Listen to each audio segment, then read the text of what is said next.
이번 주에도, 어, 이번 주에도 우리에게 주신 언약을 확실하게 우리가 붙잡고 승리해야 되겠습니다. 어, 특별히 오늘은 이제 한 주간의 말씀의 성취를 좀 확인하는 시간으로 이렇게 갖겠습니다. 이번 주 70인 제자 훈련에서는 말씀 사역자의 자세에 대해서 하나님 말씀 주셨죠. 바울 사도가 디모데를 향해서 내 아들아 이렇게 불렀어요. 네, 영적으로 낳은 아들이죠. 말씀 사역자는 항상 머릿속에 염두에 될게 제자를 세운다는 겁니다. 바울은 자기 밑에 3대 제자를 세웠죠. 바울까지 하면 그러니까 4대에 걸친 제자 라인이다 이렇게 볼 수 있어요. 예. 바울이 디모데를 제자 삼았고 그 디모데에게 뭐라 하냐면 너는 내게 들은 것을 충성된 사람들에게 부탁하라. 그러면 충성된 사람 만나면 그 사람이 이제 디모데의 제자가 되는 것이고 그 충성된 사람은 또 다른 사람들에게 가르칠 수 있으라 그랬어요. 근데 그 다음에 또 제자를 세우는 거죠. 그러니까 바울이 1대면 2대가 디모데, 3대 충성된 자, 4대 또 다른 사람. 이렇게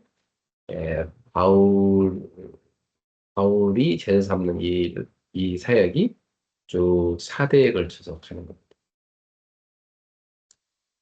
사실 우리가 한평생 전도를 하면서 이런 삶을 살아야 되죠.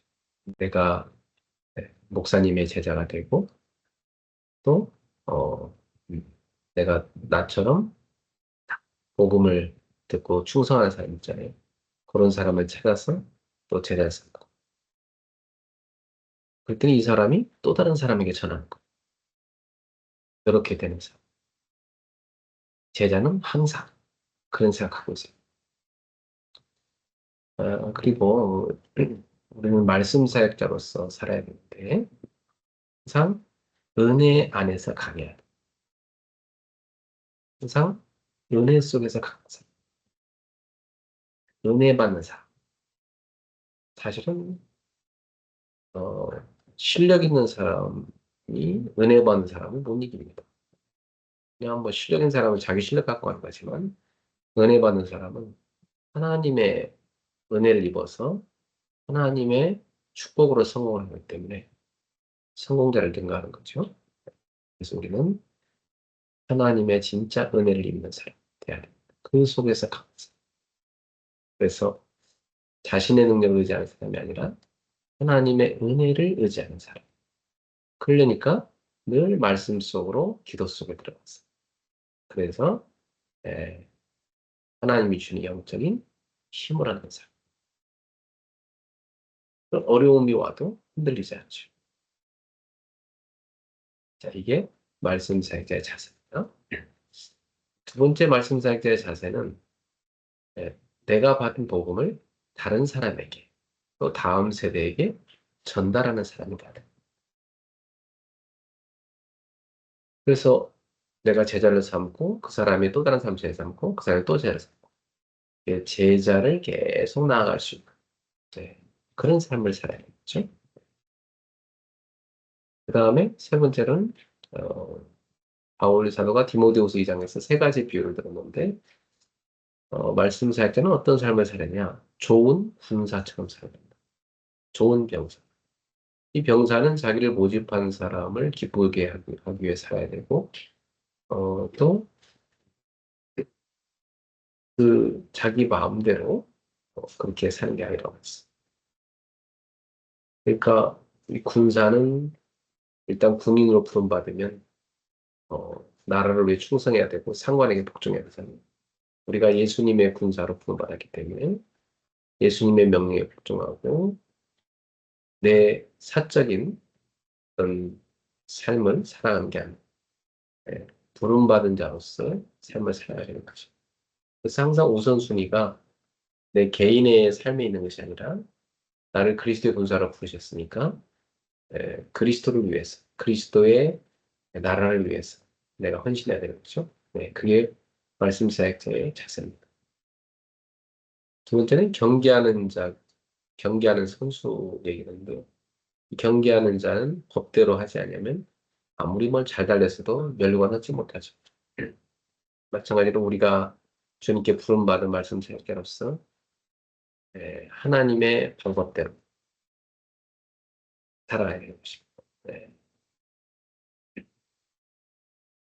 그래야 하나님 앞에 멸류관을 얻게 된다 그랬어요. 그다음에 수고하는 농부같이 살아야 말했어요. 농부는 먼저 자기가 곡식을 받는다고 했어요. 그걸 바다에 뿌리는 거니까. 그러니까 우리는 수고한 농부처럼 살아야한다는 말은 먼저 은혜를 받는 사람. 그래서 그 은혜를 나누는 증인되는 먼저 응답을 받는 사람. 그걸 가지고 다른 사람을 섬길 수 있어야 하는 것이죠. 그게 말씀 사역자의 자세입니다. 자, 그래서 말씀 사역자는 화려한 사람이 아니고 충성된 사람이다 이렇게 볼 수 있고, 네, 우리는 은혜 안에서 강한 자가 돼야 되고, 내가 받은 이 말씀을 다시 전달하는 사람이 됩니다. 그리고 군사처럼 자기 생활에 얽매이는 자가 아니라 우선순위를 하나님의 나라에 두고 살아야 된다. 또 경계하는 자처럼 법대로 해야 되는 것처럼 하나님의 방법대로 하나님의 일을 해야 된다. 그리고 수고하는 농부가 먼저 곡식을 받는 것이 마땅한 것처럼 우리도 먼저 은혜 받고 먼저 응답받아서 다른 사람을 섬길 수 있어야 된다. 그래서 씨앗을 뿌리고 심어야 되는 것처럼 우리가 받은 은혜를 가지고 이 복음을 뿌려야 되는 것이죠. 이렇게 말씀사에 대한 자세를 이번 주 주셨는데 어땠습니까, 여러분은? 한 주간 이 말씀 갖고 좀 잘 인도 받으셨나요? 자, 두 번째 말씀은 주의 일부 말씀인데 예수님이 마태복음 23장에서 당시의 종교 지도자들인 바리새인과 율법 교사들인 서기관들 이 사람들에게 아주 심하게 책망하십니다. 그야말로 뭐 저주를 쏟아부으세요. 막 화가 있을 것이다 이러면서 말이죠. 네. 아니 그 정도로 예수님이 저주해 버립니다. 왜냐하면 그들은 사실은 마귀 자녀로 사는 사람인데 하나님 자녀인 것처럼 교회 지도자인 것처럼 그렇게 행동했기 때문에 예수님이 볼 땐 그게 다 보였던 거죠. 어, 그러는 가운데 이제 이번 주에는 겉과 속이 다른 외식주의에 대해서 말씀하셨어요. 어, 그래서 이 말씀을 들을 때, 아, 그 사람들을 꾸짖은 말씀이구나. 이렇게만 받으면 뭐, 별 은혜가 안 될 겁니다. 그리고 제대로 응답받는 것도 아니에요. 그렇게 하면. 그러니까 이 말씀을 어떻게 받아야 되냐면, 아, 예수님이 에, 우리에게 경계하신 내용이구나. 너희는 저렇게 살지 말라. 그죠? 그러니까, 아, 우리에게 경계하신 것으로 받아야 돼요. 신앙생활 그렇게 하는 거고. 그래서 겉과 속이 다른 외식주의를 하지 말라는 말씀. 사무엘상 16장 7절에 보면 하나님은 사람의 외모를 보지 않고 중심을 보신다고 했어요. 그러니까 우리는 하나님 앞에 우리 중심이 다 뭐 그냥 벌거벗은 듯이 다 드러날 수밖에 없잖아요. 내 중심의 그 동기와 내 중심 속에 담겨 있는 뭘 사랑하는지 이게 다 하나님 앞에 숨길 수 없잖아요. 그러니까 신앙생활 할 때 사람에게 보이려는데 익숙한 나머지 하나님을 속이려 하지 말라는 거죠. 그래서 하나님 앞에 내 중심을 있는 그대로 꺼내서 하나님 앞에 은혜를 구하며 나아가야 된다는 겁니다. 그래서 내 속을 꺼내서 보니까 내 속 사람이 너무나 에, 깨끗하지 못하다. 그러면 먼저 안을 깨끗하게 해라. 예수님께 말씀하셨어요. 그래야 겉도 깨끗해진다는 겁니다. 그래서 하나님 앞에서 우리의 중심을 꺼내서 먼저 예, 그리스도를 통해서 깨끗해질 수 있어야 되겠어요. 사실은 이 죄는 언제나 마음에서 시작이 되잖아요. 또 변화도 마음에서부터 시작이 되는 거죠. 예수님은 마태복음 15장에 사람의 마음속에 온갖 악한 생각이 있다고 했어요. 살인, 간음, 거짓 증거, 어떤 악한 게 마음에서 나온다. 그래서 이 마음을 먼저 깨끗하게 해야 이 삶이 깨끗해진다고 말씀하신 거예요. 뭘로 우리의 마음을 깨끗하게 할 수 있습니까? 논어, 맹자, 뭐, 여러 가지 철학, 그것으로는요, 깨끗해질 수가 없어요. 오직 예수 그리스도의 십자가의 복음만이 우리의 이 더러워진 죄로 물든 마음을 깨끗하게 만들 수가 있는 것입니다. 그러니까 날마다 우리는 예수 그리스도와 그의 십자가를 붙들어야 돼요.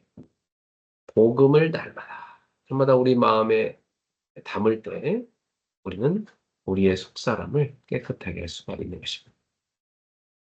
외식은 그러니까 사람에게 보이는 위선은 생명이 없는 신앙입니다. 이 외식은 사람을 의식하는 신앙입니다. 그래서 모든 걸 사람 의식해서 하는 것. 교회 다니면서 사람을 늘 의식해서 한다. 그럼 그것은 외식주의인 것. 외식은 생명이 없는 종교 생활이에요. 예배를 드려도 감격이 없고, 기도를 해도 하나님과 교제가 없고, 성경을 읽어도 삶의 변화가 없고, 종교적 활동 열심히 하는데, 복음의 생명력은 잃어버린 상태죠. 그래서 이 외식은 결국은 본인이 무너질 뿐만 아니라 다른 사람도 실족하게 만드는 거죠. 그래서 우리는, 아, 생명 없는 이런 종교의 생활에서 벗어나야 된다. 그렇다면 참된 신앙은 무엇인가를 주님 우리한테 가르쳐 주시는데요. 겉과 속이 하나 되는 삶이라는. 예수님은 단순히 외식을 책망하시기 위해서 이 말씀하신 게 아니고 우리 모두가 참된 제자가 되기를 원하셨던 거죠. 그러려면 날마다 복음 앞으로 나아가서 자신을 점검해야 되는 거. 주님께 내 마음을 꺼내서 점검을 받아요. 그러면 성령님께서 우리의 중심을 다스리시는 거예요. 그래서 우리는 성령님을 구해야 됩니다. 성령님께서 지금 제 안에 임하시고 제게 충만하셔서 저의 생각, 마음, 의지, 모든 삶을 다스려 주시옵소서. 성령님께서 우리를 다스릴 때 우리 속에 있던 탐욕이 사랑으로 바뀌고 교만함이 겸손함으로 미움이 용서로 다 바뀌는 것입니다. 그래서 우리는 이제는 우리의 삶이 성령의 인도를 따라서 복음을 증거하는 제자의 삶으로 살아갈 수가 있는 것이죠. 예수님은 바로 이러한 삶을 우리한테 사실은 원하시는 것입니다. 자, 그래서 우리가 이번 주 이걸 잘 점검했어야 되죠. 나의 신앙은 겉만 깨끗한 건가? 아니면 정말 진정으로 속으로부터 깨끗해지고 새로워져서 나의 겉사람의 삶이 바뀌고 있는가? 하는 것입니다. 오늘 밤에도 이 말씀 붙잡고 우리는 십자가 앞으로, 복음 앞으로, 말씀 앞으로 나아가서 예수 그리스도를 붙들고 진실한 고백과 회개, 그리고 기도를 할 때 우리는 오늘도 예수의 보혈로 새로워질 것입니다. 성령님을 구할 때 성령님께서 우리 속에 충만하시고 우리를 변화시키시고 우리를 다스려 주실 것입니다. 자, 이제 주일 2부 말씀을 정리해 볼까요? 당신의 대적을 아십니까? 말씀이었습니다. 여러분, 모든 신자에게는 원수가 있는데 그게 성경에 나와요. 마귀다. 네. 이 마귀는 참소자란 말이에요. 우리의 죄를 하나님 앞에 낱낱이 참소하는 자. 그리고 이 마귀는 다른 말로 사탄이란 말이에요. 이 사탄은 대적자란 뜻이에요. 하나님을 대적하는 자. 그게 우리 인간도 유혹을 해서 하나님을 대적하도록 속인 거죠. 그래서 이 마귀는 사람의 원수인 것입니다. 우리는 늘 기억해야 돼. 아, 우리에게 원수가 있구나. 사람이 아니고 마귀구나. 그걸 알아야 돼. 마귀는 늘 우리의 약점을 노려서 우리를 시험에 걸려 넘어지게 만들려고 하는 거.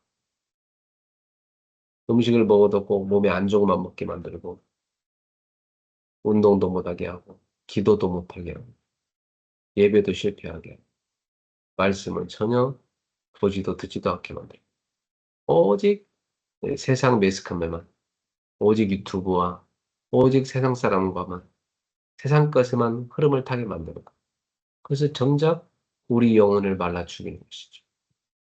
그래서 그 영혼이 말라주면 어때요? 마음도 병들고 육신도 병들고 삶이 다 무너져 버려요. 마귀의 전략이죠. 절대 속으면 안 됩니다. 마귀는 쭉 간사한 자고 간사한 계략을 쓰고 있고요. 그 쫄개인 악령과 귀신을 다 부리고 있어요. 원래는 하나님이 창조한 천사인데 이게 타락을 해서 예, 하나님을 예, 대적하다가 타락을 해서 쫓겨나죠. 그래서 이게 바로 불신 세상을 지배한 공중 세계를 잡은 자가 될 겁니다. 그래서 지금도 이 불신 세상을 크게 다스리면서 계속 하나님 없는 문화를 만들고 온갖 타락 문화와 그리고 멸망 문화를 만들어가는 것입니다. 그래서 이것이 인간을 멸망하게 하기 위해서 노력하고 있는 거예요. 이 마귀는 언젠가 결국 끝이 와요.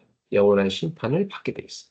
예수님이 재림하실 때 이 마귀와 그 마귀의 천사들은 싹 다 지옥에 가둔다고 했어요. 그럼 그때까지, 그날이 올 때까지 사탄은 활동하고 있는 거예요. 권세는 예수 이름 앞에 꺾였지만 활동을 합니다. 그래서 무슨 활동을 합니까? 아담, 하와를 유혹해서 죄를 지어 하나님 떠나게 만든 것처럼 그렇게 지금도 사람들을 유혹하고 있는 것이고 관계를 쓰면서 계속 속이고 있는 것이고 조직적으로 움직입니다. 사단이 이 조직을 꾸고 있어요. 나라마다 지역마다 담당이 있고요. 체계적인 조직이 있어요. 그 마귀의 심부름하는 온갖 악한 영들, 미혹의 영들이 활동하고 있습니다. 이게 인간을 미혹해서 넘어뜨리라죠. 그리고 이 불신앙의 불화살, 두려움의 불화살, 염려의 불화살, 의심의 불화살, 막 정죄감의 불화살, 이 불화살을 막 쏴야 니다 그게 마음에 팍 꽂히면 넘어지는 거예요. 예. 그리고 요 마귀는 광명의 천사처럼 가장해서 나타나신 걸 속이고 때로는 우는 사처럼 산길자를 찾아서 공격하는 것입니다. 그리고 마음을 혼미하게 해서 복음 못 듣게 만들어요. 예. 육신과 정신까지도 완전히 공격해가지고 예, 병들게 만드는 겁니다. 그래서 귀신 들려갖고 온갖 병에 걸린 사람 많잖아요. 예. 이게 바로 사단의 역사입니다. 지금도 마귀는 이렇게 활동하고 있어요. 그럼 우리가 어떻게 해야 됩니까? 우리는 우리의 원수가 있다는 걸 알고 하나님의 전신갑주로 딱 두자. 머리에다 구원에 두고 구원의 확신을 닦고 가슴에는 다 구원의 감격, 의의 호심경을 얻지. 허리에는 진리의 띠, 그리스도의 이 말씀의 띠, 저 진리 탁 띄어야 돼. 그리고 발에는요 평안의 복음, 모든 것을 화평케 하는 복음 있죠. 하나님과 인간을 화평케 하는 그 복음을 신고, 그리고 믿음의 방패를 딱 갖고 마귀가 쓰는 불화살을 담아 성령의 검을 들고 모든 예, 이 마귀의 세력을 꺾는 것입니다. 그 말씀은 바로 성령의 검이죠. 그리고 이렇게만 하면 끝나는 게 아니라 항상 성령 안에서 깨어서 기도해라. 늘 깨어 기도하는 무장. 이게 너무 중요한 무장이에요. 그리고 복음을 전파하라. 이 복음을 전파하는 중요한 일을 우리한테 맡기셨어요. 이 복음을 전파한다는 것은 흑암의 세력이 다 흑암의 세력을 다 무너뜨리는 거예요. 하나님의 나라를 세우는 거예요. 이것이 바로 우리가 마귀와 이기는 영적 승리의 방법입니다. 그래서 우리는 영적 문제를 치유하는 삶을 살아요. 담대하게 믿음으로 살아요. 그래야 우리는 승리할 수 있어요. 그리고 영적 전쟁에 승리하기 위해서는 일상의 영적 습관이 중요해요. 깊은 말씀, 깊은 호흡 깊은 규칙적인 생활과 운동, 깊은 힘을 얻는 거죠. 되게 중요합니다. 이렇게 여러분 날마다 하나님 앞에 나가서 일상의 영적 습관을 갖고 영적 싸움에 승리하세요. 그래서 매시 매사 항상 그리스도를 붙잡으세요. 그것만이 우리 영적 싸움 승리할 길입니다. 마귀는 그리스도 이름 외에는 두려워하는 게 없어요. 오직 그리스도 붙잡아요. 이번 주 수요예배 말씀에서는 우리가 지금 수요일 날은 지역을 이렇게 순회하면서 전도 캠프하고 있잖아요. 이번에 우리가 강동 지역을 순회하면서 아주 외국인 유학생 200명이 와서 공부하는 대학을 발견했어요. 네. 그 강동 지역에 있어요. 그래서 야, 너무 반갑더라고요. 거기에 진짜 복음 전할 사람이 필요한 거죠. 그래서 이 학교에 복음 전할 수도 기도해야 되겠다. 그 학교를 분석해 보니까 너무나 정말 학생들이 많이 와 있는데 복음 전할 사람만 없는 거. 그래서 그 지역에 있는 우리 권사님과 같이 갔어. 분석했어. 여러분 항상 마음속에 품어야 돼요. 캠프는 뭐냐면 전도를 300%, 300%란 말은 100% 성령 인도받고 100% 성령의 역사 속에 들어 100% 성령의 역사로 이루어진 열매를 거둔 것. 이게 바로 캠프고 이게 전도 300%. 그러면 전체를 보고 제대로 분석을 해요. 제대로 분석을 하면 이미 그 지역에 하나님의 절대 계획이 보여요. 그게 기도 제목이죠. 그리고 지역 분석을 제대로 하면 분명히 복음받을 현장이 있습니다. 예비되어 있습니다. 그걸 우리가 찾아낸 거죠. 진짜 이런 학교는 황금어장이죠. 근데 우리 아무도 안 가갖고 그 옆에 대학이 있는지도 몰랐어. 그래서 사학지대가 됐던 거죠. 못 보니까 전혀 안 가니까 재앙지대가 됐다. 여러분, 여러분도 지역을 살릴 수 있는 재능을 쓰십니다. 그럼 정확한 지역 분석이 돼야 되잖아요. 정확한 지역 분석이 되려면 그 지역의 사람을 분석하고 그리고 수준을 분석하고 네. 정말 영적인 상태를 분석하고 문화를 분석하고 그러면 뭐가 보입니까? 복음만이 이걸 해결할 수 있는 답이 나와요. 그 정확한 지역 분석이 되면 하나님 뜻이 발견돼서 우리가 진짜 그 하나님 뜻을 붙잡고 기도하는 거예요. 그럼 분명히 흑암 세력이 무너지고 전도문이 열리고 하나님의 역사에서 제자가 발견되게 돼 있어요. 그래서 지속적으로 우리는 기도하고 지속적으로 성령의 인도를 받고 지속적으로 캠프를 하는 것이 우리가 해야 될 일이죠. 네. 자, 그래서 서울 전역에 우리 한 지역씩 계속 순회하면서 캠프하면서 황금어장을 찾아내야 되겠습니다. 네, 금요예배 때는 우리가 치유 메시지를 받죠. 네, 수요일 날에는 전도 메시지를 받고 금요일에는 치유 메시지를 받습니다. 금요일 날에 있는 우리가 창세기를 그동안 봤고요. 이제 이번 주부터 출애굽기를 봤어요. 출애굽기 시작했어요. 출애굽기 1장에서 언약 백성의 고난에 대해서 나옵니다. 하나님의 언약 백성의 에, 그 고난, 그것으로 출애굽기가 시작이 돼요. 이 고난이 하나님 백성에 대한 내린 재앙이 아니거든요. 하나님의 백성에게 와 있는 고난은 하나님의 뜻이 있는 고난, 실패가 아니고 하나님의 뜻을 이루는 섭리 속에 있는 분명히 그 속에 하나님의 절대적인 계획이 있어요. 이걸 우리가 알아야 됩니다. 그래서 이스라엘 백성들이 이제 요셉을 모르는 새로운 왕을 만나고 그 새로운 왕이 마구 이 이스라엘 백성들을 괴롭히는 온갖 노동을 다 시키고 그리고 막 그런 이 이스라엘 백성이 그럼에도 막 생육하고 번성하니까 위협을 느꼈어. 씨를 말려 남자아이를 태어나면 다 죽이라고 했어. 근데 산파들이 하나님을 두려워해서 이 믿음 좋은 사파들이 하나님을 두려워해서 감히 아이가 태어나면 죽이라는데 못 죽였어. 살렸다. 그러니까 이 바로 왕이 왜 안 죽였냐니까 히브리 여자들은 애굽 여자와 같지 않고 아주 힘이 셌어. 가보면 벌써 애를 낳아버리고 이미 낳아버렸다. 그래서 죽일 수가 없었다.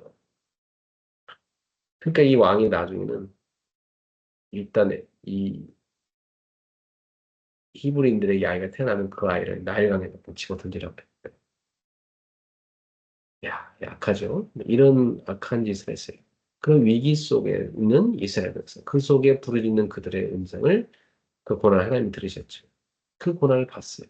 근데 하나님 왜 언약 백성에게 그런 고난을 허락하셨을까? 하는 것이죠. 그 고난은요, 사실은 이 언약 백성을 정말 하나님의 언약을 굳게 붙잡게 만든 하나님의 섭리였던 것이고요. 그리고 하나님의 선하신 뜻을 이루기 위해서 했어요. 하나님이 그 고난 속에서도 이 백성을 붙들어 주셨죠. 절대 놓지 않으시고 붙들어 주셨어요. 버리지 않으셨어요. 그 고난은 결국 그들을 하나님 앞으로 나아가게 만들었던 것이죠. 그리고 이 고난은 하나님의 더 큰 권을 준비시키고 있었어요. 이 백성의 이런 고난을 하나님 보면서 결국 이들을 구원할 프로젝트, 그 계획을 하나님은 준비하고 계시죠. 모세를 준비하고 있었어요. 네. 그래서 이제 다음 시간에는 출애굽기 2장에는 이제 모세의 출생이 되겠죠. 이게 다 하나님이 준비하고 있는 거예요. 고난당하는 백성을 구원하는 거예요. 하나님은 이렇게 구원을 준비하신 분이시다. 우리가 고난 속에 있는데 왜 하나님은 침묵하십니까? 하나님이 안 계신 건 아니에요. 그곳에 계신데 그분은 침묵할 뿐이에요. 왜요? 기다리시는 거지. 그리고 아무것도 안 하시는 게 아니에요. 우리를 위해서 일하고 계십니다. 그래서 고난 속에서도 언약 백성의 고난 속에서도 하나님의 역사를 믿어야 돼. 우리는 내가 고난이 왔다고 해서 하나님이 일 안 하시고 안 계신 게 아니고 하나님 분명히 지금도 일하고 계시다. 그걸 믿어야 돼. 그리고 하나님의 때가 있어. 그걸 우리가 누리면서 기다린다. 준비하면서. 그래서 이스라엘은 노예가 되었지만 하나님은 출애굽을 준비하고 계셨던 것처럼 여러분의 고난 속에 하나님은 준비하고 계신다. 구원을 준비하신다. 하나님은 여러분에게 필요한 축복을 준비하신다. 이 사실은. 세상은 절망을 보지만 하나님은 소망을 준비하고 계시다는 사실이에요. 언약을 붙드는 사람은 어떤 고난이 와도 무너지지 않습니다. 우리는 언약을 붙들어요. 하나님은 이 고난을 통해서 우리에게 더 큰 믿음을 주기 원하시고 더 큰 치유를 이루시고 더 큰 하나님의 계획 속으로 우리를 인도하고 계신 것입니다. 오늘도 그래서 언약 백성은 언약을 붙들어야 된다 하는 사실이죠. 자, 여러분 이번 주 메시지로 다 쫙 한번 정리해 봤는데요. 이번 주 메시지에서 여러분에게 주신 언약이 뭡니까? 그걸 딱 정리해 보세요. 여러분의 일기장에다가 몇 가지를 딱 정리해서 이번 주 하나님 나에게 이렇게 말씀 주셨기 이루셨구나. 그걸 한번 확인하시고 감사하고 주무시기 바랍니다. 그리고 그 응답을 갖고 내일 또 주일날 교회 가서 여러분이 말씀을 받는 것이 하나님께 감사 영광 올리는 것이 그게 신앙생활. 네. 응답을 받고 또 새로운 메시지를 받았어. 또 한 주간 응답받고 또 응답, 또 새로운 예배를 준비하고 새로운 말씀을 또 보고 이렇게 하는 겁니다. 하나님의 말씀 성취를 쭉 따라가는 삶, 그게 신앙생활인 것이죠. 자, 오늘 밤에도 한번 여러분한테 주신 응답들을 체크하시고 감사하고 주무시기 바랍니다. 네, 내일 예배 때 뵙겠습니다. 기도합시다. 우리 주 예수 그리스도의 대화, 하나님의 사랑과 성령님의 역사하심이 이 밤에도 주신 언약을 굳게 붙잡고 응답을 확인하는 귀한 제자들 머리 위에 저들의 기도 속에 우리 그레이스 교회 모든 성도들 위해 내일 하나님께 영광 예배 속에 지금부터 영원토록 항상 함께 있을지어다. 아멘. 네, 여러분, 오늘도 평안한 밤 되세요. 내일 예배 또 뵙겠습니다.